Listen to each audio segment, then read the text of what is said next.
دغه لید یو 13 جلال آباد شاهي ماڼۍ کې ترسره شوه. په ننګرهار کې د مدني ټولنو یووالي خوځښت مشر استاد مل شینواري د ننګرهار والي څخه مننه وکړه چې دوی ته هر وخت د لیدنې سهولتونه برابر کړي دي. شینواري ویل چې د دوی ټولنې یوازې موخه په ټولنه کې د ټولنیزو ستونزو راټولول او ولایتي ادارې ته د مشورې په موخه رسول دي او همداراز د خپل نظام د لا ښه والي په موخه خپل قانوني فعالیتونه ترسره کوي. نوموړي زیاته کړه چې د ټولنې د پرمختګ او آبادۍ په موخه د ټولنې غړي چمتو دي چې د دولت سره اوږه په اوږه د قانون په رڼا کې ونډه واخلي. د ننګرهار ولایت په بیلابیلو ادارو او ګڼ شمېر نورې ټولنیزې ستونزې د یاد خوځښت غړو روح الله لالپوروال، ډاکټر خالد شاه محمود شینواری، راحت ګل زیارمل، لیمې او نورو لورې شریکې شوې. د برېښنا ستونزې دایمي حل، جلال آباد ښار پاکوالي ته پاملرنه، د بېسودو پول اړوند ستونزې حل کول، د جلال آباد تورخم دویم لین سړک چارو ګړندیتوب، پارکونو او امیر شهید بڼ ته ځانګړې پاملرنه کول د یادو فعالانو غوښتنې وي. دوی همداراز غوښتنه وکړه چې د سپین جومات جوړېدو چارې د ستونزې حل سره ژر تر ژره پیل شي. پر یو شمېر قراردادونو د پوهنتون ماسټرۍ ازموینې او پوهنې اداره کې د ګمارنې هغه موضوعاتو چې د یادو مدني فعالانو له لوري پرې نیوکې وشوې. د مدني ټولنو یووالي خوځښت غړو څارنوالۍ ته د ورپېژندل شوو په فساد کې د ښکېلو مسؤلینو او کارکوونکو په اړه د جدي پاملرنې غوښتنه وکړه. ننګرهار والي سلیم خان کندوزي د مدني ټولنو یووالي خوځښت مسؤلینو او غړو څخه مننه وکړه چې تل یې د ملي ګټو ټولنې پرمختګ په موخه ستونزې ولایتي ادارې سره د حل په موخه شریکې کړي. نوموړي د فساد پر ضد د مبارزې، اصلاحاتو، ګمارنې، برېښنا او یو شمېر نورو برخو کې د ولایت مقام لاسته راوړنې او پر وړاندې شته ستونزې د مدني ټولنو یووالي خوځښت غړو سره شریکې کړي.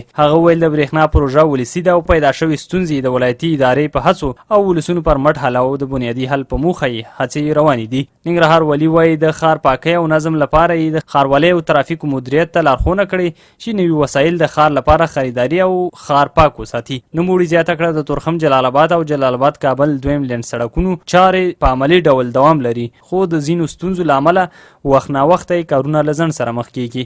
ننګرهار والي ویل د سپین جومات د فساد مخنیوي په موخه یې د جومات قراردادي نیولې او دوسیه یې په څارنوالۍ کې تر څېړنې لاندې ده او هڅه یې پیل کړې چې د سپین جومات د جوړېدو چارې د قانون په رڼا کې پیل کړي. هغه همداراز زیاته کړه د بیرته راستنېدونکو کډوالو سره نړیوال مرسته کوي، خو د سرپناه لپاره یې ولایتي اداره هڅه کوي چې د مرکزي ادارې په همکارۍ دوی ته د سرپناه اسانتیاوې برابرې کړي. والي ویل چې هغه قراردادونه په اخبارونو کې د یوې ورځې لپاره شوي وي، دوی به یې په دقیقه توګه وڅېړي او په دې برخه کې به قانوني اجرات ترسره کړي. والي ویل چې ننګرهار ته د 1.5 میلیون وګړو امتیاز ورکول کیږي، خو اوس مهال ننګرهار 3.8 میلیونو ته رسیږي چې له امله یې عامې روغتیا کې د ډاکټرانو د تشکیل کمښت ستونزه پیدا شوې ده. خو د ختیځې سیمې لپاره ضربي سریز روغتون چارې پیل شوي چې په جوړېدو سره به یې د دې ولایت ستونزې حل شي. د راغلو مدني فعالانو څخه غوښتنه وکړه چې په هره اداره کې فساد وویني او مستند اسناد ولایت مقام ته وړاندې کړي. ولایت مقام به عاجل اقدامات ترسره کړي.